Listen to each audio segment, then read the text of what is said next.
CWatt.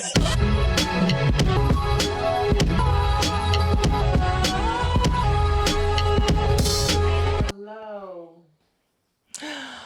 Oh, the weather outside is frightful, but the fire is so delightful. If y'all that can't see us, we are dressed to the nines. Yes, we're wearing matching Grinch pajamas. Yes. These are our family pajamas from like 2 years ago. So we had Peaches in a matching onesie too. It was really cute.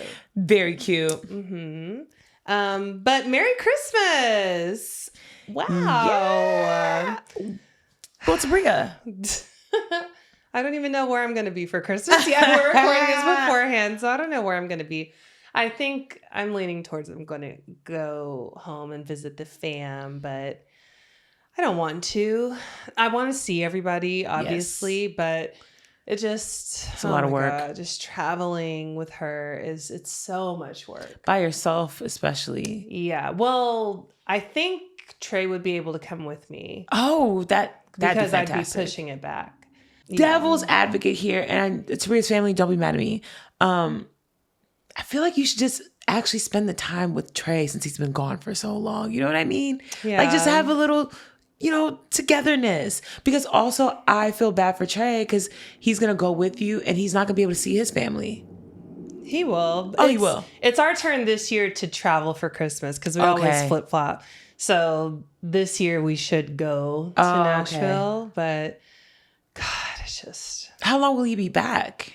He has like 2.5 weeks. Oh, that's a good amount of time. Yeah, he has time. I thought it was like a week. No. Oh, okay. He has time. So I'm not worried about him. But yeah, we'll see. I'll update y'all next episode on what happened on my Christmas. Traveling during the holidays is a shit show. Yeah, it's a nightmare. And to be honest, like, I love being the long distance auntie. Mm-hmm. I love living my life over here. But having to travel back and spending $600 fucking on one ticket, mind you. Yeah. Every single time you go is insane. Like I went for Thanksgiving. They want me to come back for Christmas. I was like, absolutely not. Oh, no, that's way too close. Absolutely not. They're like, well, you haven't been here for Christmas in years. So, hey. Oh, well. Hey. Christmas ain't real anyway. Catch me in 27. Christmas 2027. Catch me 28 at this point. All right. I know. It does suck being like the person who moved away because it's way easier for you to just one person to travel and see everybody, you know, vice versa. But like y'all just need to move at this point. It's not even that. I feel like it's just things need to get better in the world. Like I was broke and still traveling back home twice a year, every year. Yeah. Back then, a round trip was like $350. And when I say back then, I mean like 2018. I'm not even talking about like fucking 2000 and whatever. The prices and the cost of travel have just gotten so fucking stupid that it doesn't make any sense to go. Because if I come, no one's getting anything anyway. Also, hopefully y'all have listened to us the past 3 months and you don't go buy them kids a whole bunch of things that they don't need. Please don't buy us anything. You just went in her room. You saw everything that she has. She does not need anything, literally. And the things that she needs shoes because she outgrows shoes so much. But obviously people don't want to get her that because that's boring. That's not true. I'll get her some shoes. I just got her some stuffies. Well, I know, but everybody gets her toys. Yeah. You know? And I'm like, you guys, like we are set until she's like starts school. Like with toys. She genuinely doesn't need anything. And I was telling people on set, I'm wrapping like painter's tape, stickers, Under the bottom of the shoes. No, like that's the gift. Oh, because she loves playing with tape, a screwdriver. Don't get the baby a screwdriver. Like, the little plastic ones. Okay, girl. I'm like... But yeah, you don't, like, she doesn't need these big, elaborate, kid themed toys and stuff like that. She's good. And she has a library. She has so many books. She has Lord, there's a plethora of books in this house. She doesn't need any more books. No. Okay, I'm gonna get her some of the finger toe shoes. No. Yes. Do they make those for toddlers? Yes. No, that's going to be a headache to put on. No, absolutely not. They'd be so cute, They would be so frustrating for me. It's making me mad thinking about it. Do not. Birkenstocks. If it has a strap on the back, yes. Don't get no mules. No. No, I feel like the kitty ones have the strap. Yeah. I know what I'm getting her. Baby Uggs. She already has some. Ugh. Y'all done bought her all the things already. We didn't get that. I don't buy her expensive stuff. Her clothes that I get are used. Wait, what size shoe does Peaches wear? She's an 8C. 8C. What's a C? Child. 8C. Okay. I'm gonna get her some. Christmas is definitely, holidays in general are different with a kid because I wasn't someone that really celebrated Christmas. I was very anti for a while. And it was due to like consumerism, but also I was just like, why are we getting gifts if it's Jesus's birthday? What did you do to deserve a gift on Jesus' birthday? Okay. First of all, I remember the train of thought actively happening over the years from when I was a kid to when I like got older, because it was such a stark difference. Because I grew up, like I've said a million times, embedded in the church, not in it. I was a part of the foundation of it. Okay. And so we used to get it beat into us. It's Jesus' birthday, Jesus' birthday, Jesus' birthday. But then you go home, you watch TV, and everything is about Rudolph the Red-Nosed Reindeer and, snowmen and toys and toys and toys. And literally, like, I remember my mom used to give us a speech every Christmas because we'd be like, we want to open our toys. Look, I want to see. And she'd be like, this is not what it's about. But it's like, girl, you done bought me 15 though. What you want me to do? And recognizing also, like, finding out that Christmas isn't even when Jesus was actually born blows my mind. Right. Blows my mind. Because I'm like, they had a baby in the snow outside? They're like, well, no. Technically, he wasn't actually born in December. Why are we celebrating it then? And then you find out that it's because it's a pagan holiday. Yeah. That they just transformed into Christmas when they wanted everyone to become Christian. And that Jesus is most likely, and I think it was an Aries or Pisces. It's March makes more sense because obviously Pisces makes way more sense. Pisces makes way more for sense. For sure. In terms of like because one thing that we can all acknowledge and accept as a truth, Jesus was a real person. Jesus was a prophet who walked around and, spread the good word, for sure. Jesus was damn sure not a Capricorn. No. For sure not no Capricorn. Ain't no fucking way yeah. he was a Capricorn. I really enjoyed Christmas when I was a kid. And Me too. I want every child to have that sense of whimsy and like love about Christmas. I agree. It's second to none. And that's why I like, even though we always preach, don't buy too much, stop over consuming, things like that. And I know I sound like a Grinch giving my kid painter's tape, but it'll be wrapped up. She's a baby. Yeah, all they want to do is literally just rip wrapping paper off. They couldn't give two fucks about what the actual gift is at this age. And to be honest, she has so many toys. You could wrap up things she already owns and she won't know. Yeah, exactly. She won't know. Now, if you have like a 10-year-old, of course you can't do that. Right. But you could do experiences. I still think for sure, get them a gift, but don't get them 30. No. You know she what I doesn't mean? need all that. But it will be a balancing act as she gets older because I don't want her to expect things on Christmas, which I know is that's going to be so hard to do. Because when she makes friends, they're going to start talking to her about it. And they're going to be like, what did Santa bring you? Exactly. And not to say that we're not going to get her gifts. She will have gifts. Yes, for sure. Every Christmas. We're not, okay, I feel like we do need to reiterate this because I know people are like, these bitches ain't going to tell me what to do with my kids.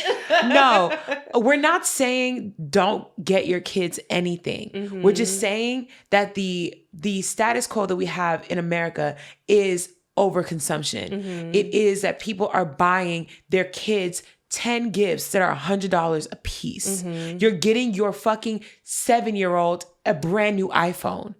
That is dumb. Don't do that. And I know you're like, it's my money. I can do with it what I want, for sure. But this is contributing to a larger issue. And we're just trying to get y'all to contribute to just the bettering of our society and of our nation, just in the smallest ways possible. Yeah. Your kid will not hate you forever because you got them 7 gifts instead of 15. Or if it's secondhand, like a lot of the time, they're not going to know the difference. Okay. You know? At all. I have been on a Facebook marketplace frenzy Yes. lately. And I've gotten so much stuff. I have not so much stuff, but I've gotten quite a few things on Marketplace, even for Peaches and myself and for things around the house. And a lot of it is in really good shape. You know, and I've put a lot of stuff on Marketplace myself. And, Same. you know, I take care of my things and, you know, giving it to another family, it's nice. And you can test out the quality. You can look at it. Like, I have purchased a lot of furniture pieces from there. And then I genuinely feel like what people should do, because this is what I did with my niece, my nephew, I asked them about what they want to do. What, like, are there any hobbies you want to pick up? Because if I ask them what they want, they're gonna ask, like, they ask me for things. Right. My niece wanted some Doc Martens. My nephew wanted some, like, you know, to go shopping at fucking whatever, Shein. I don't know. We want a gift card, and I'm just like, or that's not what you are into, though. I'm trying to actually learn who you are, what you're into, and how I can help harness that, like, curiosity. Yeah. So, like, for my niece, if I'm going to get her anything, it's going to be art supplies, because I know she's really into painting and drawing and things like that. I might even get her at a class at, like, an art studio for sure. My nephew, really into robotics and computers. Yes, I'm going to get you maybe like a Lightroom subscription, you know, something like that, where it makes sense. And it's not just adding to the quantity of fucking clutter in their fucking rooms. Yeah, I think they have that's a so good many idea. things. So many things. You don't need another hat. You don't need more shoes. I'm trying to think now of how we're going to navigate that as we get older. Because Trey, he's not as, like, anti as I am. He wants his baby girl to have whatever she wants. Yeah, literally, like, he's wrapped around her finger. But I don't know if I want to do, like, small, medium, large gift, and that's it. I like that. Or, you know, place a monetary limit on it. I don't know. How do you do it in your relationship? Because I know me and Jay, we talked about it. Okay, so me and Jay, we talked about it. And for Christmas, we do thoughtful gifts only. Yeah. And then our anniversary is in January. So that's when it'll be like something I'll purchase, like something big. We don't even do that. But like last Christmas, I got her an electric kettle because she needed one. Yeah. Like little things. I got her this like marketing, like photography book, because like she is into marketing and it like helps her with inspiration or whatever. It's just things that are useful as opposed to, oh, here's a piece of jewelry, you know? Right. I will say it's like impossible for Trey and I to shop for each other now. Why? Because we have everything we want. Yeah. And when we see something we want, we just get it. You know what I'm saying? Like there's never any, unless it's just something outrageous like a new car, you know. Well, no.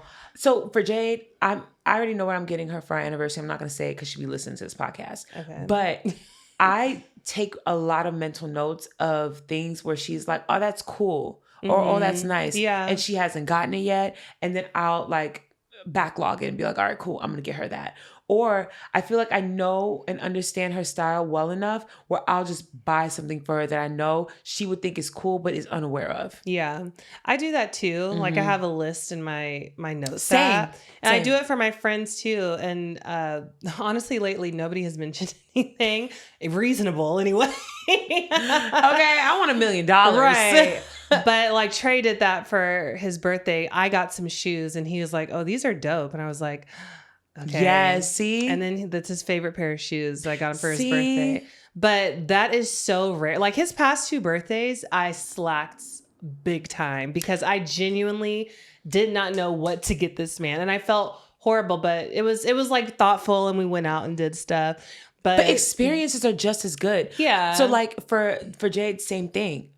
Experiences. Like I know that she really appreciates it when she doesn't have to think about anything and she gets like the princess treatment, right? Yeah. And so literally I'll do things like that all out. I'll buy dinner, you know, we'll call a car so she doesn't have to drive, like whole 9. And then like gift her something that she can wear there. And that is enough. Yeah. Like you don't need to break the bank when you're doing it every year. What are gifts that you like? Like if a listener is, listening now and they want to know what's like a good gift to always give Mindy for any occasion. Not a listener. I They'll start dropping shit off at my door. Oh my God. I'm not asking y'all to you give feeding gifts. the stalkers. Jesus. I'm not asking y'all to give gifts, but I'm just saying, like, in general, what's a good gift that's always going to get you like, oh yeah, I like this. I love a thoughtful, I love an experience, right? Mm-hmm. So if it's something where it's like, oh, we can do this together, because I love good quality time. I also really enjoy thoughtful gifts, right? So if it's something where it's like, oh my God, you remembered that I said that I like this thing. Yes. For my birthday, Jay designed these posters, because she had shown me this poster. I was like, oh, this is really cool. I love the vibe and aesthetic of it. And she designed her own version of them for me, printed and framed them. And they were literally pictures from my mom's hometown, my dad's hometown, and then just one of Haiti. Oh, that's cute. So pretty. Yeah. And then I had just moved, so I could hang it up in my apartment. What else? Just little things like that. I don't need it to have a fat ass price tag. Yeah. I think if I could tell that there was effort put in, then I love it. I think the one thing that I don't like is when someone's like, what do you want? And then I got to figure it out. I'm mostly appreciative of anything that someone had to use their noggin to think of. Okay. I'll never get a gift and be like, the fuck is this shit? No. You know what I mean? But just anything where it feels like you genuinely put effort in. And people's effort reads differently. Yeah. But I appreciate the effort across the board. For me, a puzzle. But you have to know what style of puzzles I like. It can't just be any old hyper-realistic puzzle. I don't like that. It has to be kind of abstract and whimsical. Yeah, puzzle. Difficult. I mean, not difficult in the sense where it's just one color. Oh, no. Hey, no. But it could be a lot of pieces. Candles. Yes. Candles. Preferably beeswax. But I love a good spa experience. That's what I'm saying. Yes. That's always my go-to gift for people. Agreed. Honestly, I'll add to the list. I have been obsessed with perfumes lately. Oh, yeah. Love a good personal scent. Yes. And I have an obsession with rose anything. It smell fragrance-wise? Anything. My dish soap, hand soap, rose. My incense, rose. Candles, rose. The personal scent, love Le Labo, rose. Good. Anything with a note of that, need it. Love it. Okay. Fantastic. Obsessed. My body wash, rose. all of it. Okay. But it can't be the cheap, fake smelling one. I need it to be, you know what I mean? There's two different types. It's people get banana flavored things and it tastes like a Laffy Taffy, not bananas. Yeah. It's that. I don't like the fake artificial rose scent. I need it to feel like I'm in a garden, bitch. Lush. It's the most basic thing about me. That you like rose? That I like roses, yeah. Oh. It's very basic. standard. Is it? Yeah. I don't like roses. You don't like flowers? Yeah. That's different. My favorite flowers is sunflowers because you can get sunflower seeds. You're like, is it edible? Yes. No, I like floral anything though. I do. I prefer florals to fruity notes. Especially in perfumes and scents. I hate something that smells too sweet. I get that. I'm not too particular about fragrances though.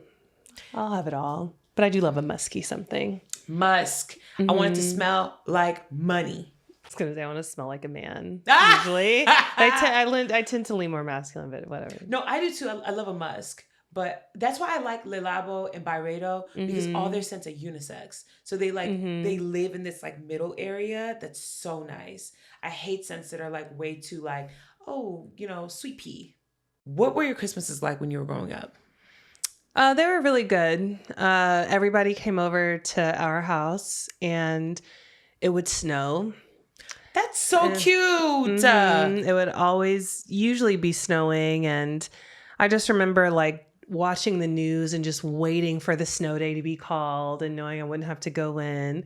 Yeah, they were really happy. I feel like Christmas turned pretty, I don't want to say stale, but in terms of like me being excited about Christmas, it was probably like 13 where I just started, like, I just preferred to ask for money so I could get what I wanted.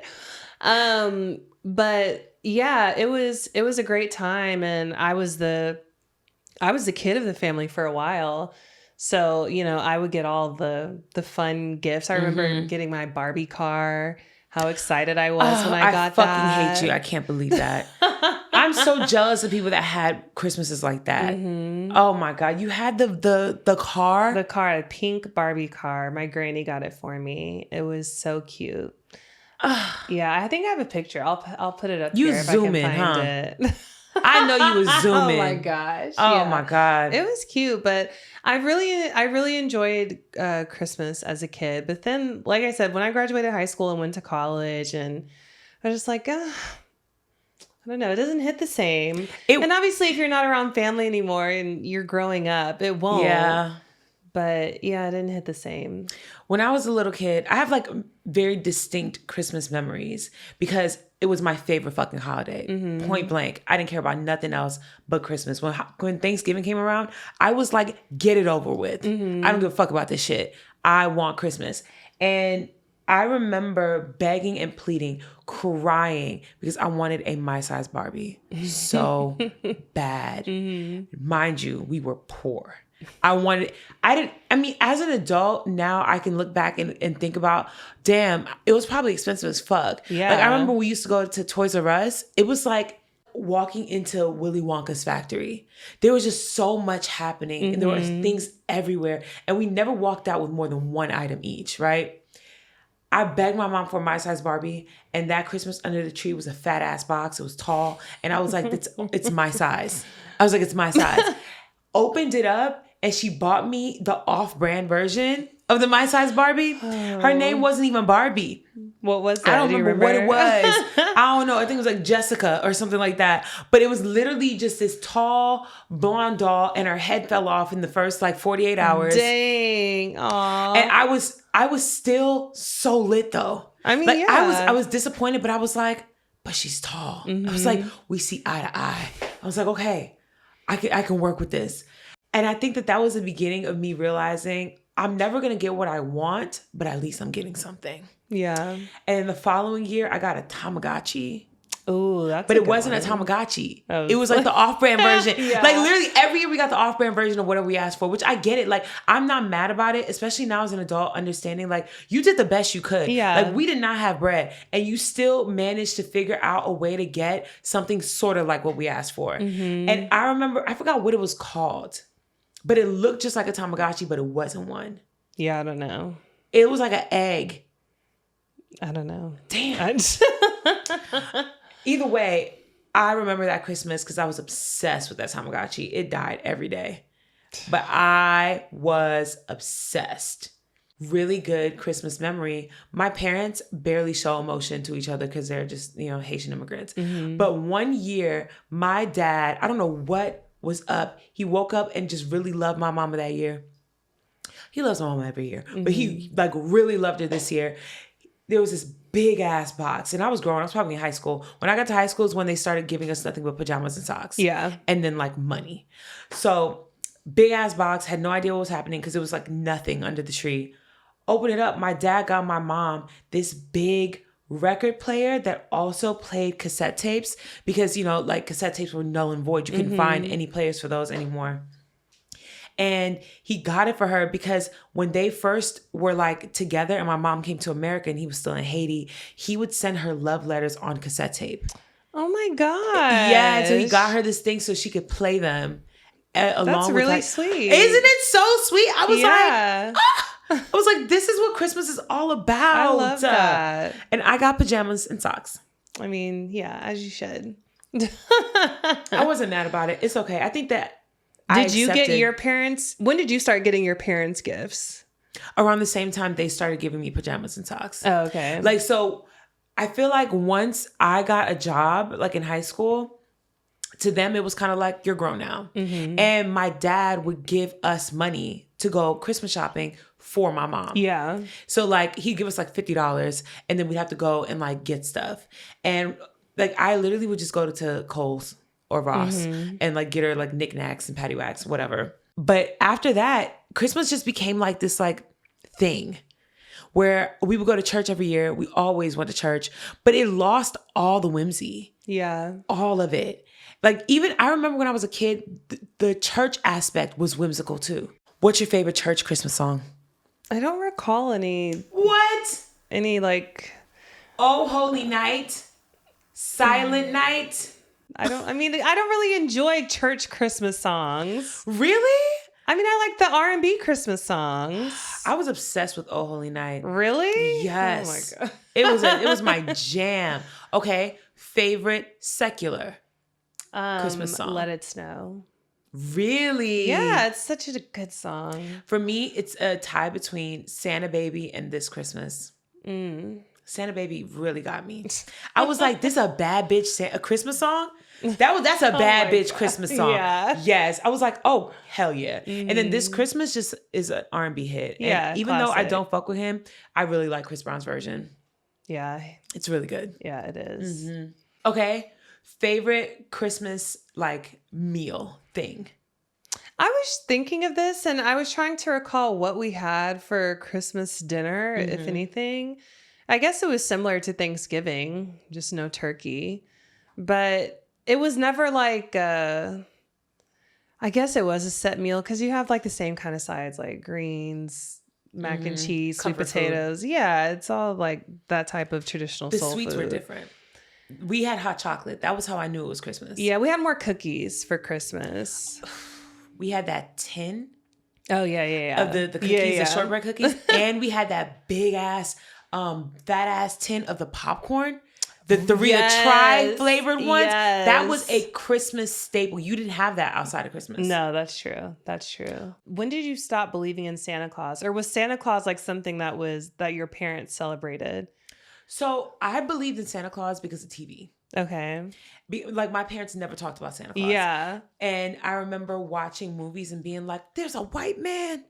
And I remember the first time we were celebrating Christmas and I was like, Santa brought us all this stuff. And my mother said, Santa.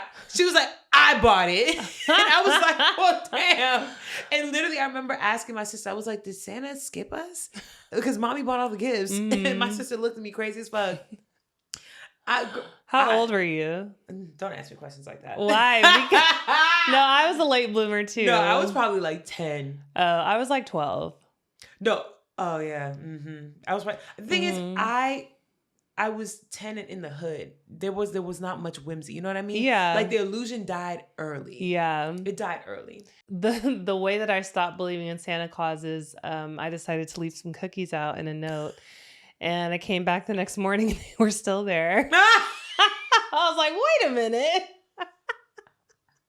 Wait, they just gave up that year on trying to, like, your granny just, because it's so easy. I guess just they forgot. pour it out. We did that one time, literally one time. And I think it was my grandma that was like, yeah, do it. What do you leave? And literally we didn't have cookies for real. We left rice cakes. We left rice cakes and like Cheez-Its because we didn't have like cookies at the house. And I remember being like, I wonder if he'll be okay with this. And my grandma was like, he'll be fine. He'll eat it all. And he'll be okay. I'm pretty sure she ate it. But shout out to her. At least she tried to keep the illusion alive. That's funny. What was your favorite Christmas movie? Well, I watched Last Holiday the other day. We watched it. Yes. I love Last Holiday. No, I mean as a child. I know. But I'm just saying, as an adult, like, I was 12 watching Last Holiday. I loved it. I'm trying to think as a kid. I mean, obviously Home Alone was kind of a staple, I guess. I watched the Rudolph the Red-Nosed Reindeer a lot. I remember that, the cartoon. Oh, that was cute. And Frosty the Snowman, the cartoon. And Peanuts, Charlie Brown's Christmas special. It was always on TV. Yeah, I always watched that. I remember watching First of all, whatever was on TV, because we didn't have cable. And so it was whatever was on. So I watched a lot of like old ass Christmas movies, like Miracle on 34th Street. Yeah. What's that one movie where the little boy puts his tongue on the pole and gets stuck? Oh. And he had to eat the soap. That one, watched that a lot. The Secret Garden. I love The Secret Garden. I love The Secret Garden. Yes. Jade never seen it before. I had to explain to her about like what the movie was about. Yeah. I tried to make her watch it and she fell asleep within the first 10 minutes. I love The Secret Garden and I hate that people don't appreciate it for what it is. It's an amazing movie. It taught me empathy. I was thinking of rewatching that recently, actually. Please do. Yeah. Please. I was telling Jade that whenever, like when I first started like getting sick and getting flare-ups and shit, I felt like the little boy.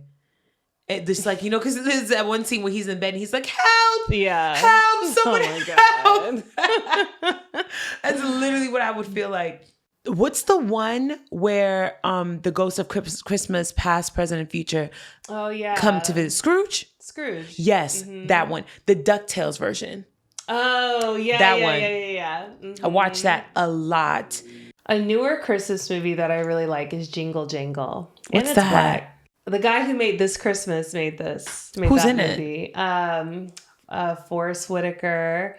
Yeah, but it's about a toy maker, this inventor, and he has like, you know, magical powers. Like Pinocchio. And loses it. Yeah, kind of. But it's really cute. And it came out like 5 years ago. Never heard of it. Yeah. I'll check that out. Yeah, it's a good Christmas movie. Edward Scissorhands. And that's a Christmas movie. Yeah. And what's the other one? Night Before Christmas.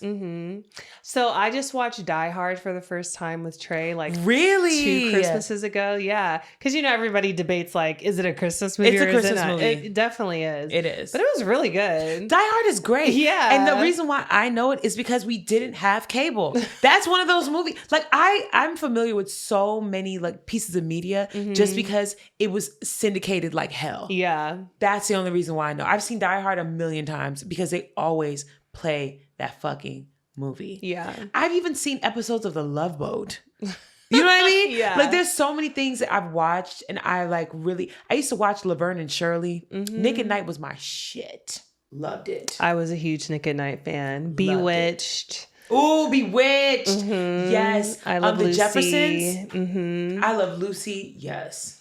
Did they have a movie? I Love Lucy? Like a remake, like a present day remake of I Love Lucy? Yeah, they did. But Nicole Kidman was Lucy. Yes. Yes, you're right. Something I really love about Christmas is White Elephant. Why don't we do that? We need to do that in our friend group. We should do that. Yes, it's so fun. You set a dollar limit, so you have to be kind of creative with what you get. But yeah, I would love to do that. We should do that. We should do like a $30 limit. Yeah. There's a lot of cute shit you can get for $30. They did something like that at my job.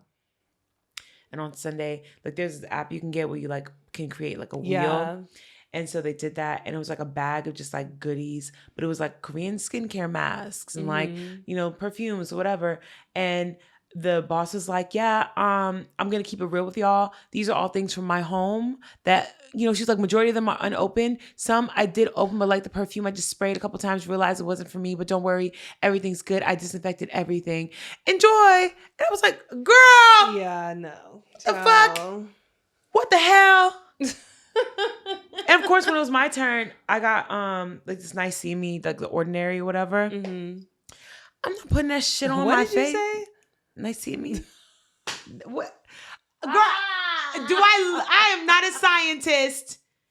I'm not a dermatologist I ain't no ologist. What is it? Niacinamide. Oh my God.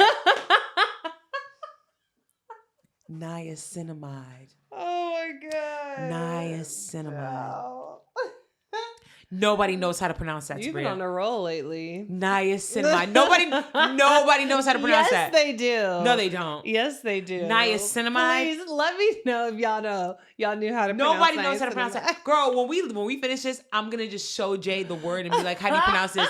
She is not going to say niacinamide. Okay. It's like acetaminophen? Acetaminophen. Exactly. I remember I used to say acetaminophen. Oh my God. When I first met Mindy, the first word fuck up that she did. I don't even know what you're about to say. I have no idea. The word was epitome. Epitome. Epitome is what she said. First of all, I'm well read, and that is my problem because I know words that people don't say in everyday conversation. So when you read a lot and you read words, you just come up with the pronunciation of it because who the fuck is correcting me? I'm reading epitome. I know exactly what it means. You're right. And now that I know better, I do better. Yeah. You know what I mean? It's fine. It's okay. Everything's fine. Oh, that was so funny. Okay. If Santa Claus was real and he could bring you anything you ask for, you write a letter, what would you ask Money. It'd be boring. It'd be money. It can't be money. It has to be something that he can place under the tree.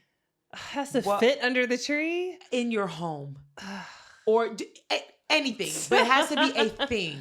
It can't be world peace. Okay. Let's see. A Super 8 camera. Ooh, that's nice. Me, pretty big. I want the home. I want the house. I want the home. That's what I would have said. The car. Okay, so no, something that can fit under the tree. Keys to the car. You're so annoying. The keys and the car's outside with a big red bow. No, you can't do that because I gave you a good one.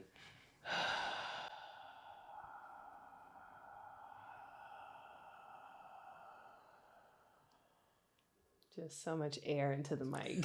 Mindy just gave y'all. I'm really. That was what they call it, the death rattle. That's what that sounded like. Hey, no, hold on. Okay, because genuinely, it would probably be a camera as well, just like a really high quality, good one. Or honestly, for this year, a new phone. Okay. I don't want an iPhone though. I want that Huawei. Yes, that's what I want. That. I mean, somebody would literally have to go to China to get it for you. It's Santa Claus. It's Santa Claus. Get on your sleigh. There you go. Do your thing. Yes. You can do it. That's what I want. Or honestly, no, that's a lie. I've been feeling like I want a pet again, but I don't think that I'm actually ready for it because I don't be home enough. Yeah. Y'all need to live together for a pet. Nah, because Jay be busy too. But y'all are busy at like different times, aren't you? No, yeah. She's like at work from home busy. But still, like, dogs need attention. So you would want a dog? Yeah, because I don't think she want a cat. Oh.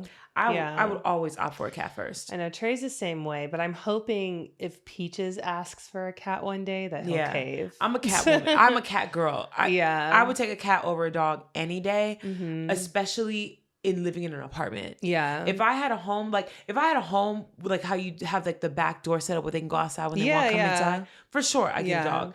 But nah, if I got to take you on walks, fuck out of here. Yeah, that's why I'm such a lazy dog owner. Girl, remember when I first got Dash and I got, what's the animal police called on me? Animal control, I guess? Oh, yeah. Girl, they call it animal control on me because I didn't know, the right way to take care of it. Wait, why was it again? Because I kept him out on the back patio all day. That wasn't when we first got Dash. That was when you moved and got the house. No. That was when we were in the apartment on Robertson, and the neighbor. Yeah, because we had that little dog, the pet door. Yeah, and I just left him out there chained on the porch all day with just a bowl of water, and he was a little puppy. And he was just barking all day, and they called animal control on my ass. Let's not make the people think that you are heartless. It was not all day. It was just when we both were at work.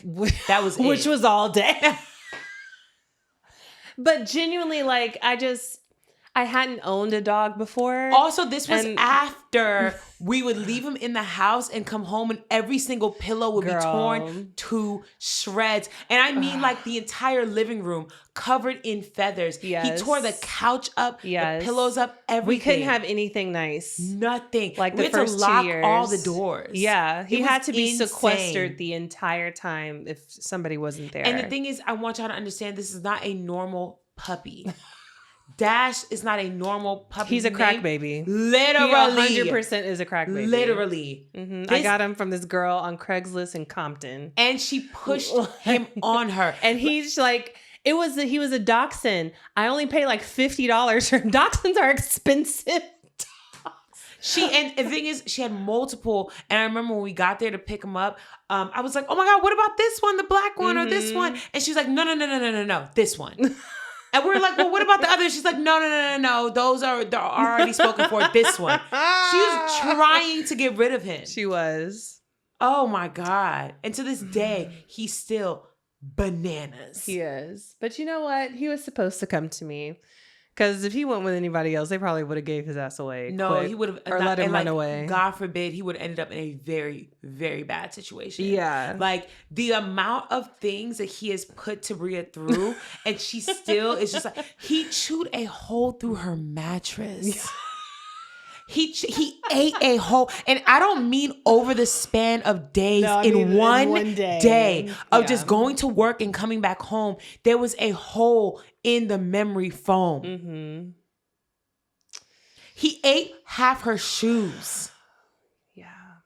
Dash at one point dove under the fucking gate, found meth, ate it, and we had to rush him to the doggy hospital. He's been through a lot. But I love Dash. I'm a great pet owner now. I'm a lazy pet mom. I'm a lazy pet owner because I don't walk the dogs. Like when I lived downtown, I always had a dog walker come and do it for me. And now like we have the yard, we have the doggy door. They just go out, as they please. Yeah. But I be seeing people like who have big dogs in an apartment. Yeah. I'm like, y'all, you can't do that. Like, I know my limits now. Yeah. I know what's good and what's not good as a pet owner. But yeah, I'm like, what? It just seems cruel to have a big ass dog in your 700 square foot apartment. What's even crueler is all you motherfuckers in these hot ass states with huskies. Like, the fuck are you doing in Miami with a husky? Yeah, no. You can't do that.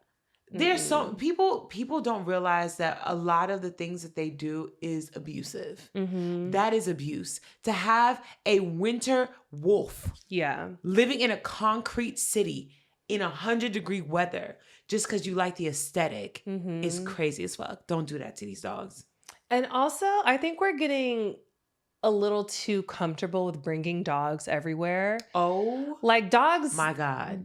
Not every establishment should be a pet-friendly establishment. And I know like service animals are a thing now. Y'all are lying. Y'all are lying with the service animal bit. I remember I took a flight. There was this black lady sitting in the window. She looked petrified when I was walking on the plane. And behind me, like in the cockpit, there is a big ass poodle. Bit like tall. It was beautiful dog. Poodles are people. They're people size. Mindy, it was a regular Delta flight, 3 seats. They were in economy, not even in comfort. It was him and his wife, the poodle, and the black lady sitting in the window. Y'all didn't buy an extra seat for this big ass dog. Y'all just in the fucking aisle. There's not even enough leg room for me. Like, I suffer in every flight because my knees are touching the back seat. Yes. And you're trying to tell me that they fit a fat ass poodle in between them two? No, they didn't, because the lady was so like, she was genuinely afraid. Like when I saw her, it looked like she was on the verge of tears because some people just don't like dogs like that. Fear of dogs is real. Yeah. And I wish I could have seen what they ended up doing, but he was just standing out with the dog because that lady was like, first of all, he couldn't fit, first of all. But yeah, I wonder what they ended up doing. That's crazy as fuck. Mm-hmm. The amount of privilege and like just entitlement that people have when it comes to things like that is insane to me. Like I saw every single time I hear about a story of a dog attacking someone and the owner getting pissed, dude, about the reaction of the Yeah. person who was attacked, oh, suck my dick. I'll beat literally, your ass. literally. Just off of the fact that you even allowed it to happen, Yeah. I'll beat your ass. The entitlement from dog owners is insane. And I feel like especially in cities like LA and New York, like, why is your dog off leash? Yeah. I don't give a fuck how that well happened trained you. today. Yes. We literally were leaving Jade's apartment to come here, and the elevator doors open up, and a fucking poodle runs out that bitch and right into me. No. And I was like, whoa. And the owner, this woman walks behind him, doesn't even say sorry, just like walks past and follows the dog. Dog is just zooming down the hall. What's wrong with y'all? Yeah, I can't stand people like that. What is wrong with y'all? Like, you're sharing the space with everybody. Put your dog on a fucking leash. Every time I hear a story about a child being mauled, girl, don't even. Ugh. It genuinely upsets me. Mhm. Like, recently there was a really big story about a child being mauled twice and by their own family dog. The dog attacked the baby, 2-year-old, attacked the baby, mauled the baby. No, like they didn't report it. Went back home. All they did to separate the baby and the dog was to keep the baby in a room and had the door locked. Yeah, I saw and then that the dog ended up attacking the baby again and killing the baby. Yeah. I mean, There's no reality. I don't give a fuck. Love Dash, love Violet. I don't give a fuck. I mean, if there ever comes a day where one of them attacks the baby, I would put they them gotta down. go. I put him down easily. Immediately. If they ever attack somebody, easily. I don't give a fuck how much you love. Oh, but that's my baby too. Yeah. I don't give a fuck. Fuck no. Dogs are animals. The minute they have tasted the blood and they know that they got beef and it's on site with a baby, get the fuck out of here. Trey wants a big dog so bad. I do too. But I'm like he wants a Rottweiler. I'm like, oh, absolutely not. That's an outside dog. Yeah, that's when you have property and the dog does not come inside the house, because that is a dog that you have for protection purposes. I can't do big dogs like that. And I know like there's obviously friendlier breeds, but you know the breed that attacks people the most, German Shepherd. Really? That's on record for the most attacks from a dog breed, because they're more prevalent than most other dog breeds. I would, if y'all were to get, first of all, 3 dogs is crazy. No, one of them would have to go.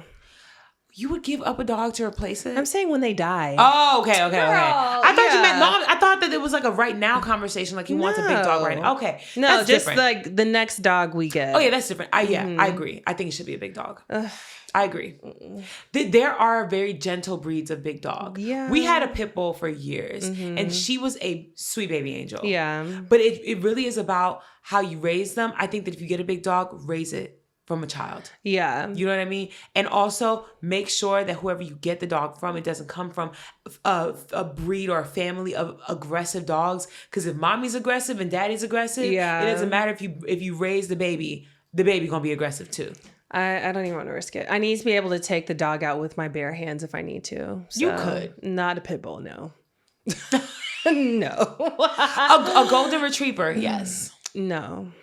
Okay. Well, we're sticking with Cocker Spaniel and smaller. I said the same thing too. Because crazy. Never would have thought this. Jade, obsessed with dogs, loves dogs, wants the little itty bitty yapping ones. She wants an apple head chihuahua. Yuck. I mean, yeah, Chihuahuas are not cute to me. They're not. They're so tiny too. Yeah. I don't want a dog I'm actually step on. Like she wants a Pomeranian or just something itty bitty like that. No, I want a mid-size. I was like, the smallest I'll go is Tabria's dog sizes, right? And she was like, oh, those are kind of big. They're not big. No, they're not big at all. They can't do anything. I want something that could protect us if necessary. Cocker Spaniel. What's the one, the Japanese dog? Oh, Shiba Inu. Yes. Yeah. For sure. That size, I think, could still protect if need be, but small enough where it's not a danger. Yeah. You could take out a Shiba. Girl, I don't fucking know. That's a very high maintenance breed though. Jay has one. Who? Jay, my friend Jay. Oh. Oh yeah. He has one. Him and his he's engaged fiance. Getting married, yes. Okay. Has one. And that the dog is very gentle, very sweet, very territorial. High maintenance for sure. That dog, if you needed to, you could take it out. If it had to, it could take you down. Do you know what I mean? Yeah. That's the happy medium that I'm looking for. I will say the next time I get a dog, I'll only get pets like from a shelter now or like a rescue. Yeah. I don't want to. No breeders. I don't want to get like a designer or breeder dog anymore. There's just too many dogs out there. There's too many designer everythings out there. Yeah. Did you see the follow up to the Handmaid's Tale is coming out? The Testaments. Yeah. The book or the show? The show. The book. It was already written. Exists. Yeah. What is it? It's about her daughter. Her daughter grows Hannah, up, like getting older and still being in Gilead and stuff. Did you finish? Did you watch season 6 of The Handmaid's Tale? I didn't watch anything beyond season 2. Oh, Jesus, girl, it was a lie. I'm sorry. I know, and honestly, and this is gonna be me being 1,000% real. And honestly, like, don't judge me on this. It was her face. I couldn't do it.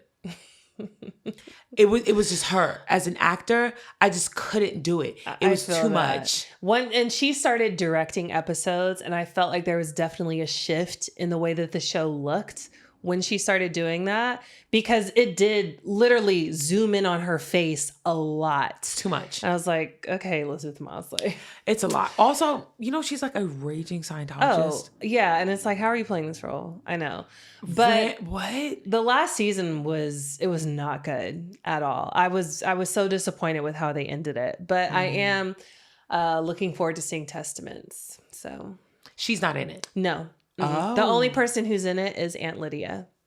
Oh. I'm like, this old bitch still kicking? Damn. I didn't know that she was still in it, period. Yeah, she was. Yeah, she stayed in it. Mm-hmm. Okay. Mm-hmm. She sucked. Yeah, she was the worst. They really tried to redeem her at some point. And Serena to... Oh God. Serena's storyline pissed me off. Who is that? The wife of the commander that Elizabeth Moss's character Blondie. was in. Yeah. Yes. Serena Joy. Mm-hmm. She will piss you off if you continue watching She's that still show. in it. Yeah, she was in it the whole time. Mm-hmm. They tried to redeem her too, but no. I don't know. I think the reason why I'm really not into the show is it's like glamorizing the worst case scenario and really giving it this like sense of allure where like people kind of want to participate. I just there are certain things like I think the Parable of the Sower really, I don't want to get into it until we talk about it for real, but there is something about the hyper realistic aspect of it where it feels like I'm reading a history book or a historical text in the past. You know what I mean? Like I'm jumping into the future. And I don't like that because I still want, as much as we talk about shit in a very like sobering way, I still want there to be a gleam of hope that this is not going to happen. But Parable of the Sower, Handmaid's Tale feels like how I felt when I read parts of Project 2025. Oh yeah. Where it's like, this is crazy as fuck. Also, this could happen in 6 months. I don't like that shit. I think that is, it's like scary. It gives horror film vibes, but in it might happen next month kind of way. I don't like that shit. Yeah. I rather, I can't consume that so frequently. Yeah, no, you can't. Like I can binge Stranger Things because I know as like creepy, scary. Yeah. It's not happening. It's not happening. But Handmaid's Tale, fuck no. Yeah. Because now I'm just like thinking about things and I'm like, oh no. Like if I had to get married, who would I use as my beard? Who would I use as my beard? Devontae. Of course, my answer is Devontae immediately. But I know so many women want to use Devontae as their beard. They probably want to fuck Devontae. Honestly. And the thing is, I think that it would be better, and I think that he would be down because then him and his partner would just like me and Jade. Yeah, exactly. Yeah. That'd be perfect. Boom. Yeah. You know what I mean? I'm not really having no babies with y'all, but we can definitely turkey baste it. Yeah. And we'd be able to make it work. for sure. Live next to each other in a duplex. Yeah, remember that book we read?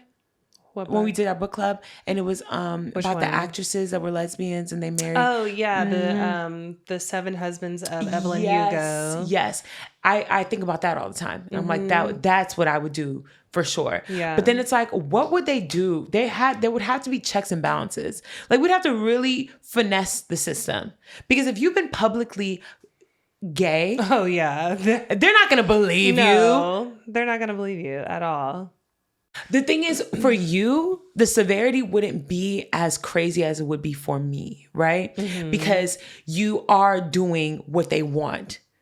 Nuclear home. Like the one thing that they would force on you is probably marriage. Yeah. But that wouldn't be bad. It'd be like okay, like y'all making me do this, but like it's something that you'd be okay with if someone didn't put a gun to your head. You know what I mean? So it's like, worst case scenario, it would just be you would have to be okay with living and functioning in a country where people are actively enslaved and being killed and brutalized and all that, and being okay with being trapped in the confines of that. And capitalism would also play a role in it, and it would probably there'd be a cap to how much money could be made and to the things that you could do. Would you still stay? No. Probably not. It's hard to say now, but because family again, yeah, that's the only thing that would keep me here, family. And I'm not one of those people that could just leave everybody behind. No, you know what I'm saying, and friends. Oh Lord, this is doom and gloom. We need to lighten it up. It's Christmas, Mindy. It's Christmas. It's Christmas. Okay. If you have to bring cheer, and I don't mean in terms of like for your child, but for yourself, what are you doing? How do you make this holiday as cheerful and as positive and as fun as possible for you and for Trey? This is the first year I've ever put a Christmas tree up as an adult.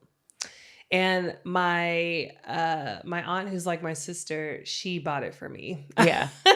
I didn't want to put a Christmas tree up, especially when we planned on not being here for Christmas. It's the cheer though. I would love to create our own family traditions of Christmas, whatever that is. Maybe next year I'll get us stockings. So just add a decoration each year. What I want to do now, if you're here, that changes the plans, because if you're here, I want to do like a dinner. Like I want to get everybody together who's not going to be out of town. And I want to really I want to start tradition. I think that that's what Christmas means for me. Yeah. Tradition. Yeah. And so it's not really about like, oh, it's Christmas. That doesn't mean shit, but it gives me an excuse to get everybody together. Yeah. And so I would ideally, what I want to do this Christmas is for all of us to get together. We all cook meals, potluck it, and have like a family kind of like vibe. So get the group chat together, partners. If y'all are here, then the baby too, and just do something fun. Have a night. That's all I ever want to do. Same. But if it doesn't happen because you're out of town, and if everybody else is going out of town too, then for me, all I want to do is marathon watch movies. Yeah. Smoke a hella weed and eat hella snacks. So as of now, you and Jade's plans for Christmas are what? That. Okay. Just sit at the house. Do y'all have any decorations up? She has a tree up. She puts a tree up every year. Okay, cute. So there's a tree up, but like that's it. Like Jade isn't really big into any of this stuff. Because like she does like the Americana stuff, like with her family. But it's all just like you said, Southern cooking and family. And so being solo, that part doesn't actually apply, and she's not pressed about it, but it's just like, okay, well, if that's the case, I know I'm probably gonna we're gonna cook. We're gonna make like chili and cornbread. I'm not making a 5-course meal, maybe some mac and cheese. Like we're just gonna break our diets and eat the fun stuff. Yeah. I'm sweet potato pie down, or pumpkin pie. I feel like Christmas pumpkin. I don't like either of those. Apple maybe. We want to do flights. What do you mean? So like for dessert, like everything is activity based. So we're going to make our own dessert flights and then like swap it out. Flights? Yeah. You do multiple. So it's like little pies, like little cherry pies. Okay. So make one cherry pie, one whatever Yeah. pie, one whatever pie, and then like exchange them. So then like, you know, I make something, she makes something, and we just like are gluttonous. Cute. Do like a mac and cheese flight or like a savory flight, just stuff. Okay, that's cute. And then just watch hella movies and smoke hella weed. Yeah. That's it. Yeah, that's all I want And then to like do. wear matching pajamas. Like literally just like cutesy shit like that. And exchange whatever moderate gift we got each other. That sounds like the perfect Christmas to me. Literally. And then if we do something with everyone, white elephant. Yes. That's what genuinely, I'm rooting for that. I really hope that we do that. Because Wait, is White Elephant, that's where you can steal gifts? yes. So, okay. But you want that aspect to it, not just Secret Santa? White elephant is easier because you don't have to plan ahead. Everybody just buys something and then someone just gets something. Because Secret Santa, you have to like pick a name out of a hat and you know who you got and you have to get it for them. And then if someone gets someone that they're not used to buying gifts for, like what if somebody gets like Devontae and it's like, I don't know, what does a boy want? You know what I mean? I don't want it to feel like that. And I also don't want it to be a thing where partners come and then partners have to pick a name and they don't know your friends like that. Like if Kenny gets one of us, you know what I mean? But I think that's the appeal of Secret Santa. For sure. White elephant is just easier. Yeah, and it's more of like a game too. And it makes it easier. So if someone we think is coming doesn't come, it's not a detriment. Like it doesn't fuck the game up. Yeah. White elephant. Okay. White elephant and a potluck. We haven't done it yet, but we are going to do our New Year's episode. Yeah. Have you been thinking about what you want to do, like in terms of resolutions? Because one of my big ones is I think I want to stop drinking. Oh, that's a good one. Like, and when I say stop drinking, I mean hard liquor. But like, no, because it's a difference. Like, you don't go to the club and drink wine.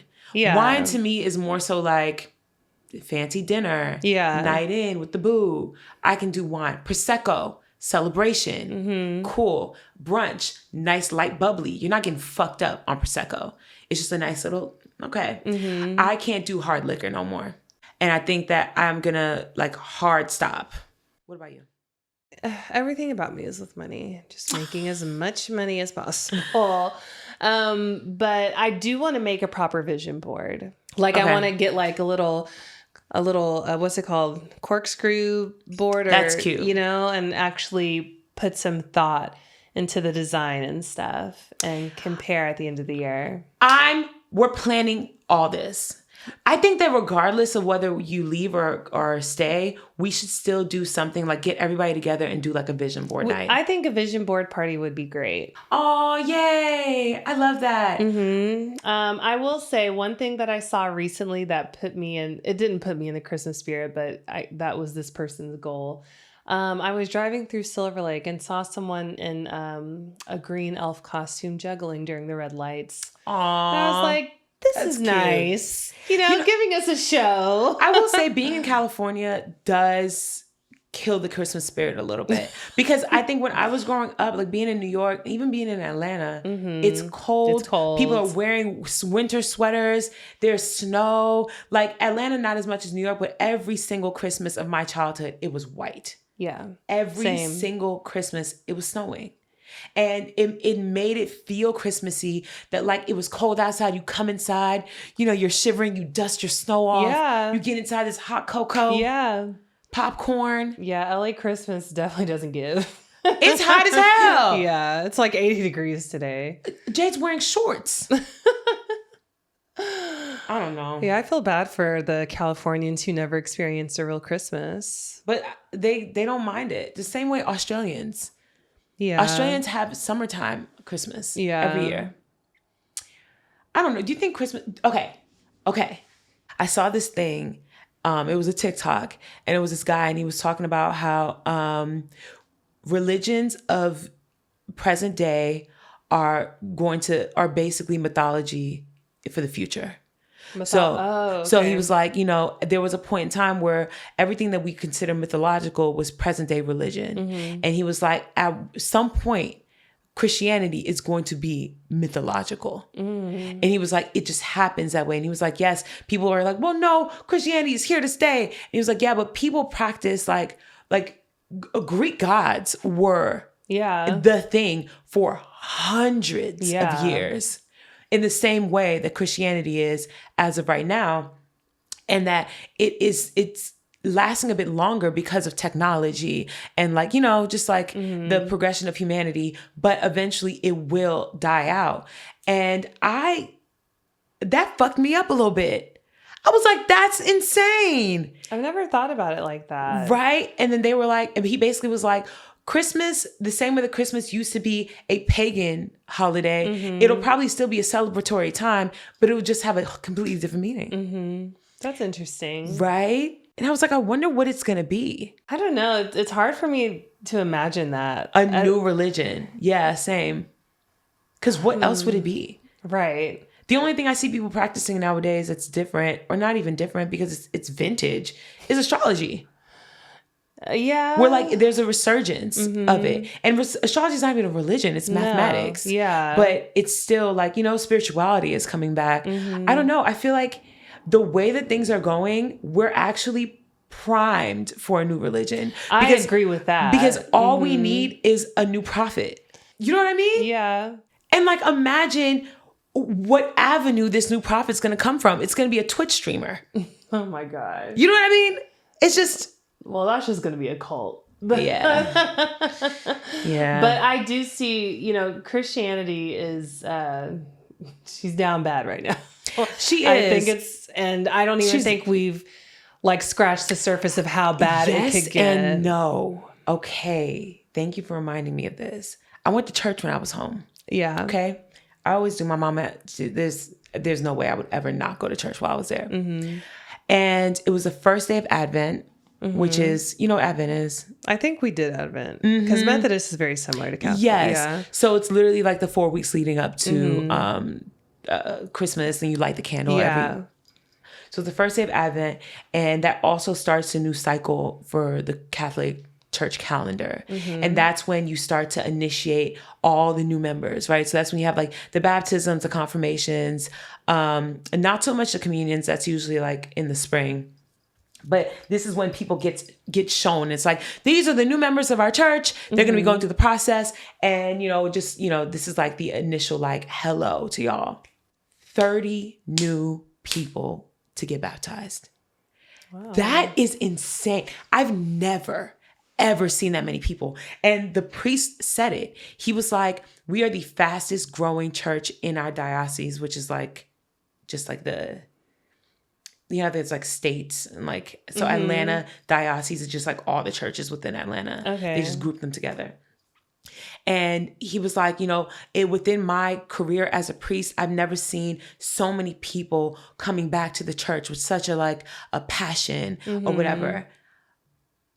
Alt-right Christian conservatism is working. Because majority of the people that were coming to the Catholic Church and converting were all like people in their 20s, 30s, 40s.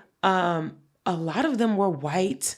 A few of them were like Hispanic or Black or whatever. But they all were people who just seemed like normal, everyday individuals. You know what I mean? Yeah. And I'm not saying that people that could convert aren't normal. I'm saying that it's just so interesting that they woke up one day and was just like, I need to be Catholic. What? I mean, I feel like we are seeing that everywhere. Yes. Especially if we even think about the IG baddies who are, holier than thou now. Yes. And also because there's a lack of third spaces, church is a third space for a lot of people. Yeah. It's just a free place you can go. Especially we're in our 30s. I'm sure a lot of women are still going to church to meet a man. Yeah. I still hear about stuff like that. No, and it still works. Yeah, for sure. But it's like when people do that, when they enter church later in life, because this happened to me when I was in college, that's when I felt like I got called to, turn my life over. Ooh, Taria was a Bible thumper. I was a Bible thumper. I was dating the youth pastor, you guys. Yes. Our dates were chaperoned. Yes. Taria was out here confessing to masturbating every Sunday. She was in the meeting talking about, dear Lord, I sin. Oh Tell my us, sister, how you sin. gosh. I was flicking the bean. Literally. My God. You just get wrapped in, but it's literally like you just get sucked into it and it becomes your whole identity, Yes. because that's kind of what they preach to you. Like, it needs to consume you, and that's all you're about. And then, you know, I'm not, we are not against that whatsoever. I'm not, yeah, but fine. it's this is more, we're looking at it from more of an anthropological viewpoint, because it is interesting to see the shift. I have a cousin, and she is fully in it. She has left the Catholic Church. She is full blown in to this one church. It's like a non-denominational. It's really big right now. It's like numbers, like 1940 something, or like, it's like 4 digits. I don't know. Okay. People that are watching this that live in Atlanta, y'all know exactly what I'm talking about. But it's like one of those like modern churches, like the pastor wears J's, and like it's in like a mega church, and it's very like inspirational. My cousin is like fully in it. She set up a prayer closet in her home. She like, all she does now is talk about that. All she does is send me like, you know, snippets and like podcasts from the church. Like, she's entrenched, and it happens so quickly. And I remember I was talking to her about it, and she brought up what you just said, like reminded me of this. She brought up the fact that she was like, yeah, I was going out, I was clubbing all the time, I was spending all this money, like I was just wasting my life away. And, you know, now I'm in the church, I don't do none of that no more. And I genuinely feel like a part of it came from, one, a disappointment in not getting the results from being outside. And that does have to do with the man, for sure. Also, it's expensive. Yeah. You got to have your hair done. You got to have the fits. You got to go outside. You got to buy your first drink to get a nigga to buy your second. You got to do all these things. It's expensive, and you're still not reaping the reward. And 3, it makes you start to feel bad about yourself and question your self-worth when you go out all the time and you don't reap the results.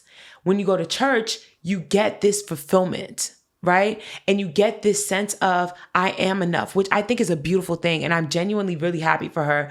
But I also don't want her to fall back into the cycle, because you're not healing from the actual void that's there. And when you're in the church for a year or 2 or 3, and you still ain't got the husband, what is the result of that? Yeah. Because you're still filling that void with a man. Yes. You know, I don't think you have to go to church to be whole. I don't You know what either. I'm saying? Like, you can be your own person, fulfilled. Yes. Without that. And I fully, like, I believe in God. I pray when things are, when I need God, I speak to God for sure. Yeah. Even when I don't, when I'm just grateful. Every single time something good happens, I'll literally be like, oh my God, thank you, God. Yeah. I Every think single time. That's always the litmus test. Yes. For, you know, if you're a believer or not. Because obviously living here, there's tons of atheists and agnostics here. And I think if you're even like me, logically, if I'm only thinking logically, I would definitely be atheist. No, for sure. But I lead with my heart too. So I know that there's something else out there. Well, I wouldn't say atheist. I think that I am functioning in spirituality in the most logical way possible, right? So for me, I believe that God is real because I've seen God move things in my life, in the church, like in front of me, right? But to me, my perception of God is not a person the way that a lot of people in the church see it. My perception of God is universal energy. It's just in the sense of like the creator, right? I do believe that it isn't like we don't exist within a vacuum, but we do exist in a very rare form. So I do believe that there is a higher power that is, you know, that made this happen. Yeah. The reason why we have Agreed. Intelligence, the reason that we have consciousness, it's real. I just don't ascribe to, well, there's a scripture you have to live by and there's a person you have to obey. I think that if you have a moral compass, you live a good life, you are grateful, you lead with gratitude, you do good things will continue to happen for you. And so whenever something happens and I say, thank you, God, or if something bad is happening, I'm like, God, help me. I'm speaking to the universal energy that has literally created all these things, not to some one person, not to one saint, not to any of that. I don't think that has anything to do with anything. I'm Catholic. We pray to saints.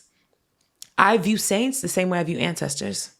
It's the same thing. Yeah. When you invoke the name of a saint, it's like invoking the name of an ancestor. Mm-hmm. So it's different. I know that people, especially when I talk to my family members, they're like, "Oh, Mindy's so lost. She don't go to church no more." And it's like, I don't think that I'm living life in any ill way. No. I think that I am more spiritually in tune than a lot of motherfuckers. I agree. You're not going to I don't give a fuck if you throw 30 Bible scriptures at me. That doesn't mean anything to me, for real. I'm sorry.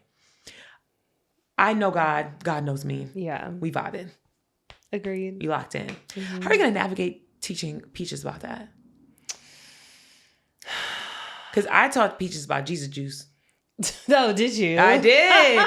She asked me what was in my cup. I said, Jesus juice. She said, Jesus juice. Can I have some? I said, do you know Jesus? She said, no. I said, so you can't. Oh my God. You got to know Jesus first. Yeah. It'll be interesting because, on both sides, we have Catholics and Christians, know, and she has a little kid Bible already. Really? Yeah, I didn't get it for her, but, I had all that. Yeah. I had so many kid Bibles. Mm-hmm. And I just want her to know, like, you choose whatever you want, if you want to choose anything, at the end of the day, religion is a construct. Yeah. But, I'll present everything out there to her, and I'll always lead with just being a good person first, you know? But I don't want her to feel like guilt-ridden about upsetting a man. Mm-hmm. You know what I'm saying? Or even just one thing that I experienced a lot when I was a kid, and I'm seeing it in the children in my family, like during Thanksgiving when we were all praying, one of my little cousins, and he's like 6, 7, 7 max. 6, 7.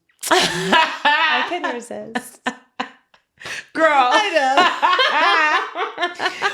know. But so we were doing the whole like gratefulness thing, whatever. And he piped up and he was like, I'm grateful for God because he died for my sins and blah, blah, blah. And I know you don't know what you're saying. Yeah. You're only doing this and saying this because of the approval you get. Because everybody was like, oh my God. And it's like, as a child, you crave that approval and that attention. And so you just repeat the things, you say the things, you do the things you know that they want to hear. And in my mind, I'm just like, baby, you don't even know what you're saying right now. And I'm grateful that Peaches is not going to have that pressure, because I was that child too. Yeah. Where like I felt the pressure to say the prayers and do the things. And like when they asked a question, the answer always had to do with God, because I knew that would make my mommy happy, that'd make my granny happy, that'd make everybody happy.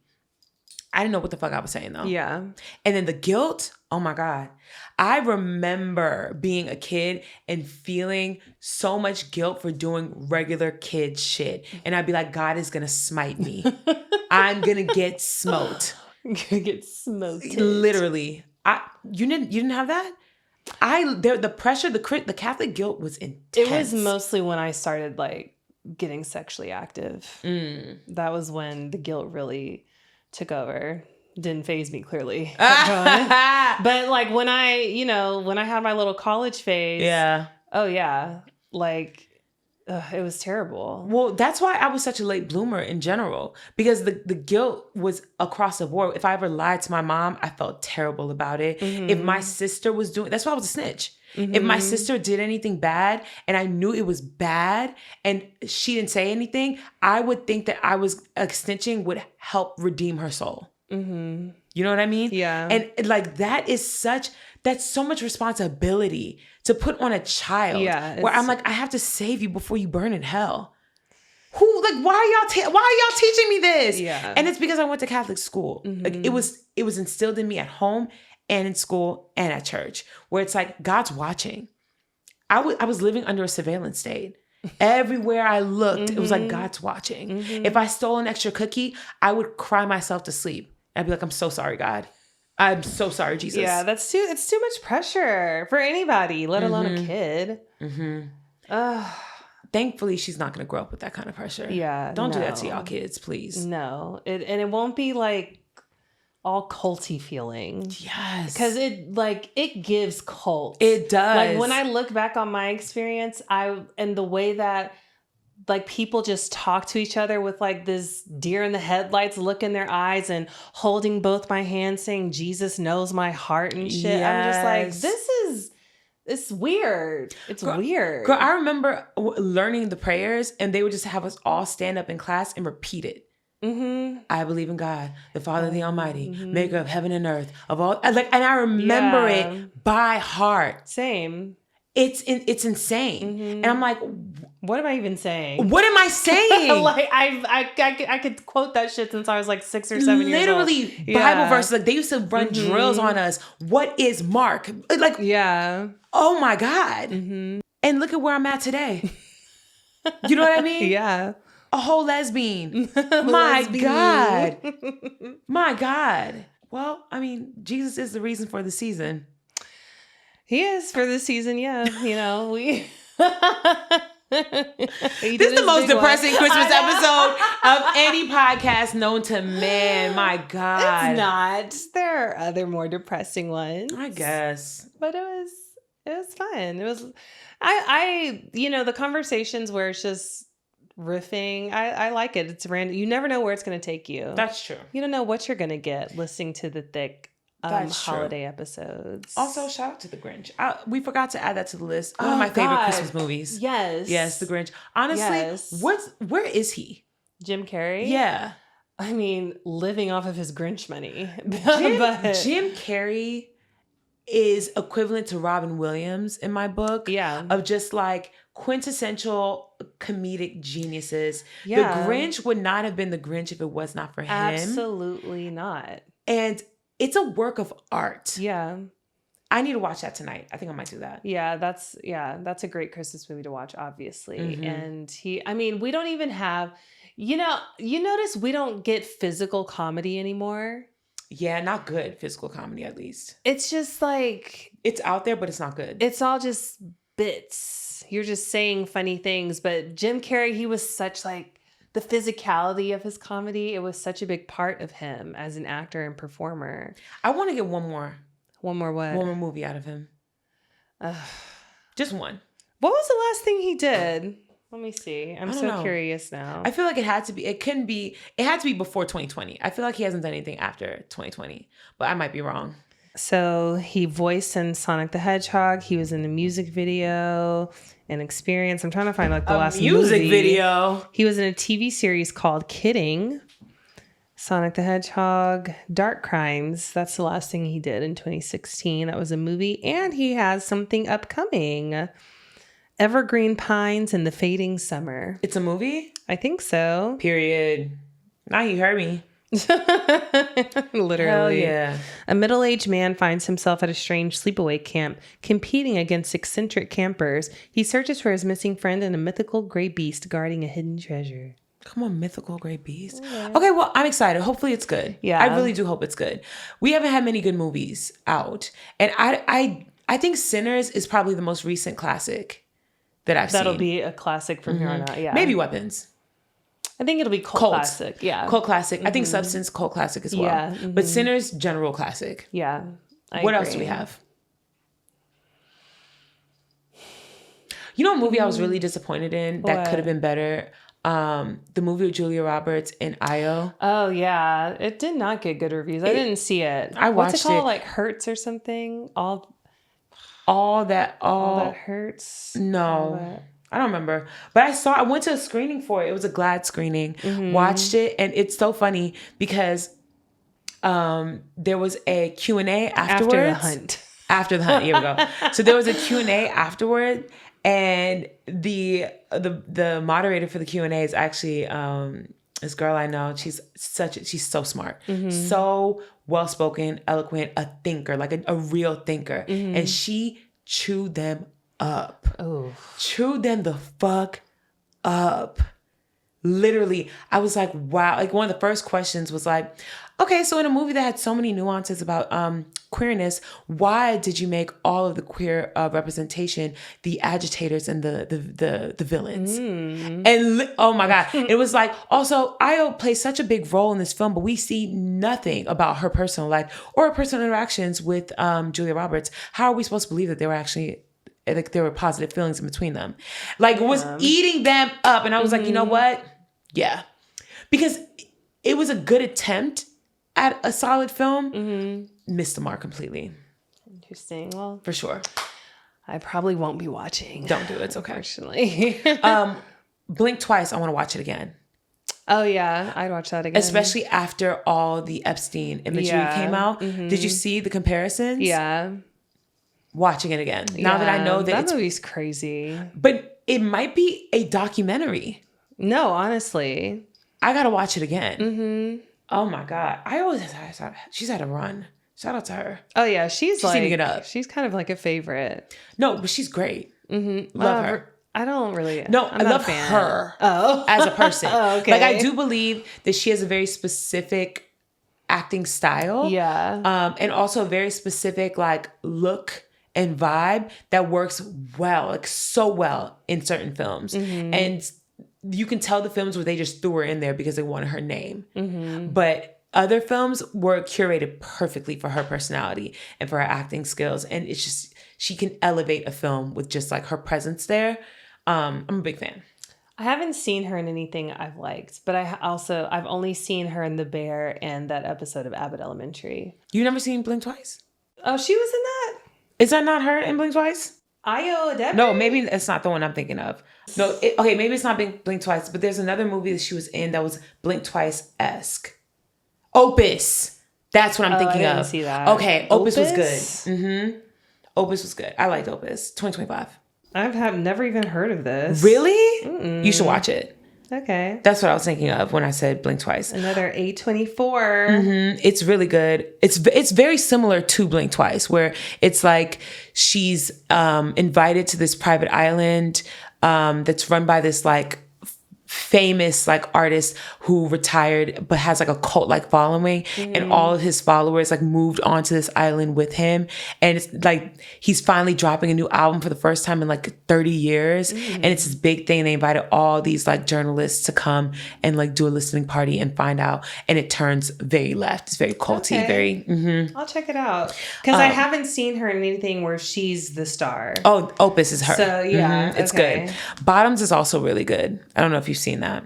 No, I haven't seen that either. It's like a quirky, like Juno-esque kind of movie. Okay, I probably like her in this because this seems fitting for her. It's real good. Okay. Well, we're going to go eat now. It's been real. It's been fun. It's been real fun. Merry Christmas. Ho, ho, ho. And all the things. We'll see y'all next week for the new year. Yes. Bye. Bye.